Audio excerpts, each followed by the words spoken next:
Hi, this is Cycle Chic from New York, and I am going to start a series of videos on how I made all these videos. I started doing this when the pandemic started in 2020 in New York, and the entire city was shut down. And it was really just a vision to see empty streets and no people and no cars. And at the same time, I was able to ride a bike pretty much anywhere without fear of getting mauled by a taxi cab or a city bus. And invariably on my rides, I would see things that I wanted to record, to film. So at first, I did this with camera in hand, riding a bike with the other hand. Not a good idea. I don't recommend it. So I invested in this kind of harness apparatus that is designed to hold a smartphone. The first one I had suction cups, so it was probably less stable than the picture I'm showing here. But it did okay. Here is an example of one of the first videos that I added music to and uploaded to YouTube. And I wanted to show you this because, yes, it is a little bit bumpy. Again, the beauty in it is I'm going down Lexington Avenue and there's just not a soul, no cars, no traffic. So I was recording a moment in time, and I was just getting started with tricks on how to edit videos, even if they were bumpy. And one of the tricks is just slowing the video down, like I did there for the birds. It has a really nice effect. And here again for the smoke vent things that come up from the subways. But unless you're on perfectly smooth pavement, i.e. no potholes, manhole cover things and bumps, which are cracks in the road, bad pavement everywhere in New York, then you are going to have some bumpy footage. And you can try to edit around that, but sometimes you end up editing out half the ride or slowing it down. It's just not very smooth. That, and it's a pain to have to hook your iPhone on to this harness on your chest when, if you get a call or something, you have to take the phone off. So after making, 100 or so of barely watchable kind of bumpy ride videos, which are very immature looking, especially now that I go back and look. I'll show you an example of another one here. An apropos little soundbite for this footage, that was the song that I used in this video that I made, seems like forever ago.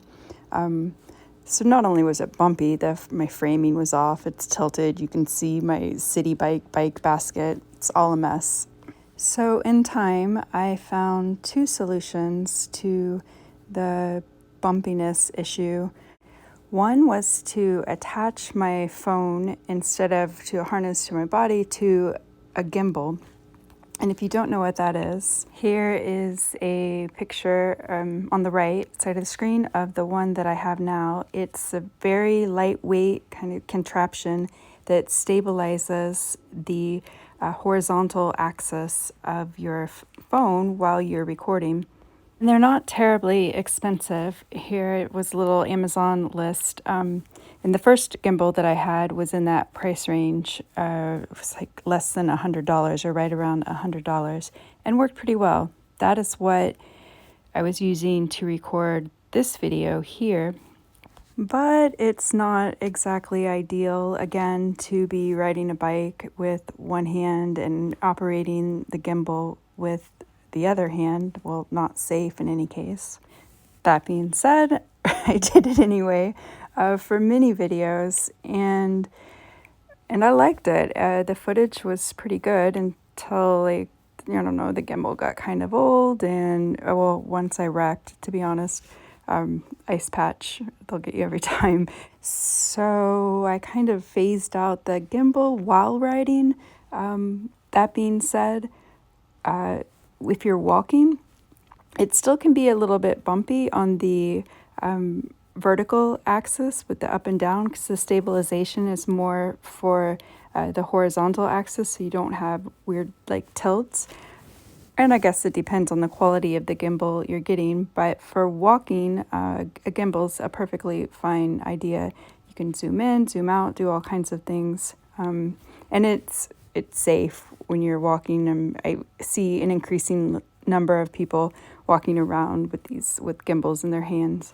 And all the gimbal devices come with a tripod that kind of screws on the bottom of it and is perfect for recording video while you're sitting or standing or away from it. And it's also a good solution if you want to record yourself in selfie mode.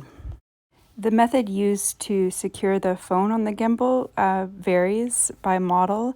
The one I have now, shown again here, is a DJI Mimo, and it was about I think $160 on Amazon. Not too bad. It has a feature that I really like. The gimbal attaches to the phone, or rather the phone to the gimbal, by a magnet. So you put this magnet bar on the phone and it just snaps right into place, as opposed to some other models where it's cumbersome to remove the phone from the gimbal to use it as a phone.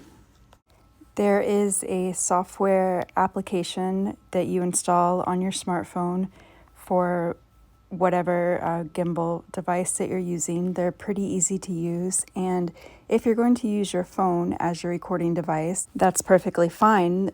Phones now take excellent, like pristine, brilliant videos, but they really don't do a good job in keeping the horizon steady and subtracting out this motion or countering the motion artifact when you're walking or moving or in a car or anything. I've taken my gimbal all over the place.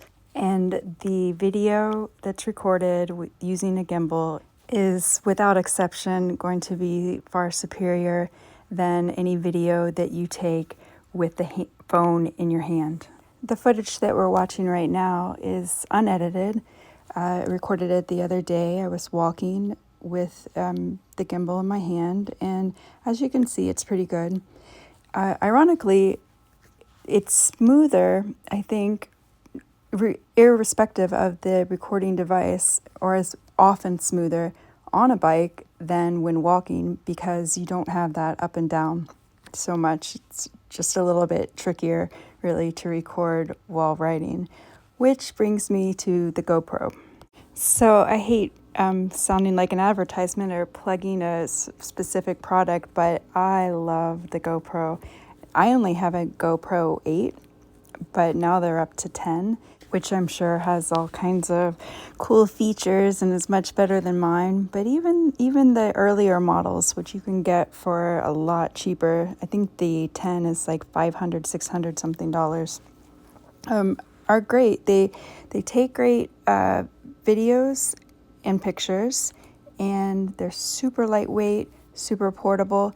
And this, strapping it on to the same harness that I spoke about earlier that I use with my cell phone, with the GoPro, as lightweight as it is, and with the little attachments, it creates pretty smooth video. In any case, smooth enough that you can edit out the occasional bump and have a relatively smooth video. The footage here is recorded from a GoPro that I'm wearing on my back, with this same kind of harness, the same style that I used for my phone, but this one has a specific attachment for the GoPro, so it's pretty stable. The footage here, it's sped up quite a bit, so as you can see, it's a pretty smooth ride. And for a hands-free experience, I definitely think the GoPro is the way to go. So I think I'm going to stop this first video here, and please comment if you have any other questions on recording equipment. One thing I did not mention is you can record in different settings, like time lapse, or there's something called time warp, and also slow motion. And these create kind of a different, unique effect than you get in the editing process with taking the footage from regular recorded speed and speeding it up or slowing it down. I hope this video was helpful. I have gotten a lot of questions over the years of how do I make these videos, and I'm going to try to share everything that I've learned. It's a lot. I've made over 3,000 videos and I've had a lot of fun doing it. I've learned a lot, mostly through trial and error and just experimenting, layering on different effects.